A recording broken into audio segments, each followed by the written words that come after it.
Her voice cracked like dry leaves. "Son, your ex-wife's husband is here.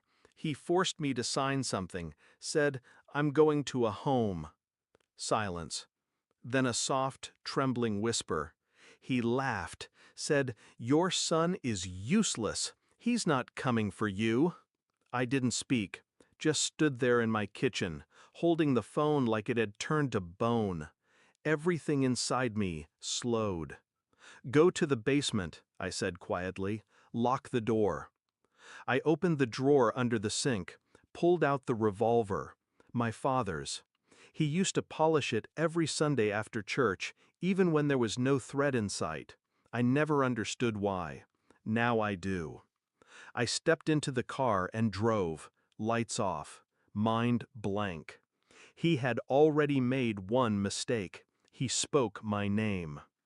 When the divorce finalized, I walked away, clean, quiet. I didn't fight for the house or the car. She said she wanted freedom, and I gave it to her. I should have known. Freedom came with a price. She married again within 6 months. A smug-faced insurance broker with expensive teeth and calloused charm.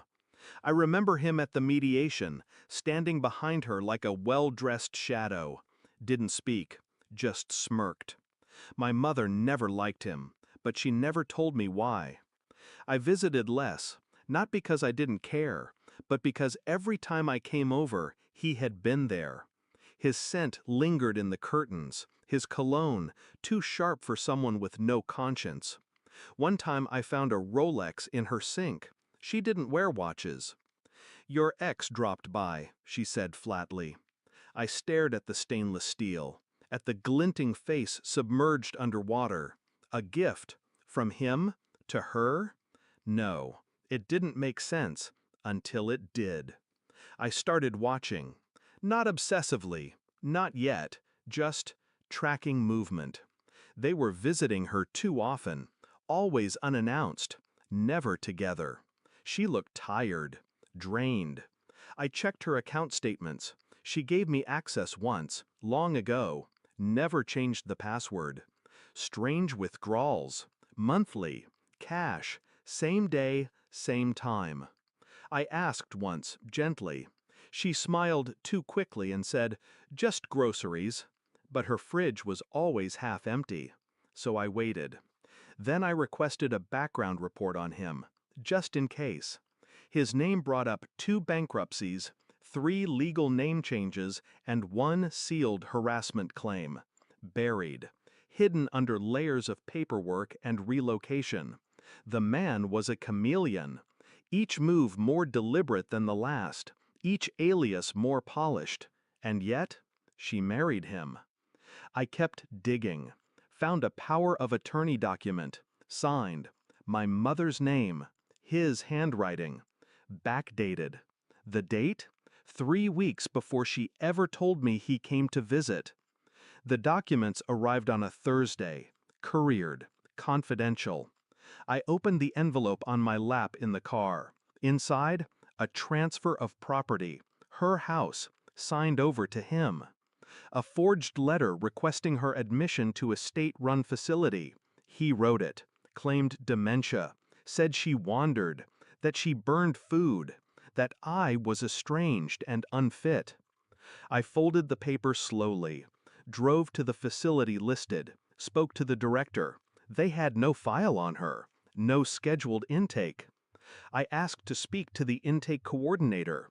Her eyes shifted when I showed her my ID. "I'm her son," I said. She swallowed, looked away. "He came by earlier, said you were violent, that you might interfere." I handed her the paperwork.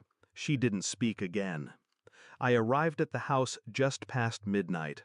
The lights were on. He answered the door shirtless, holding a beer, smiling like he'd already won. Then he saw me. No gun, just a man with a box in his hand. "What's that?" he asked. I opened it, laid each page on the dining table. The forged power of attorney, the letter to the facility, the background report, the voicemail he left her, where he laughed and said she'd die in a corner. His face drained. A soft choking sound escaped him. "Where's my mother?" I asked. He hesitated. I opened my coat just enough to let the steel glint in the light. "She's fine," he coughed. I was just—" "I know." I stepped closer. Picked up my father's revolver. Unloaded it. One bullet clinked on the table. "Tonight," I said, "you choose what kind of man you'll be remembered as." I left the gun and walked out. I found her in the basement, wrapped in her old shawl, eyes wet but alert. "I knew you'd come," she whispered. I helped her up. We didn't talk much on the way to my place. She asked once, "What did you do to him?" I didn't answer, and she didn't press. By morning, the house was empty. He left everything behind. No note, no forwarding address. Cowards never say goodbye. I buried the revolver in the yard, 6 feet under, like the version of me that believed silence was strength. He won't see the next sunrise, not because I ended him, but because I made sure he lives every day knowing I could have, and chose not to. That's power. Moral of the story: the most devastating revenge isn't violence, it's calculated exposure.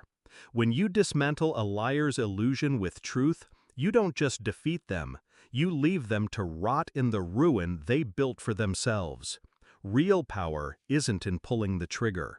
It's in proving you never needed to.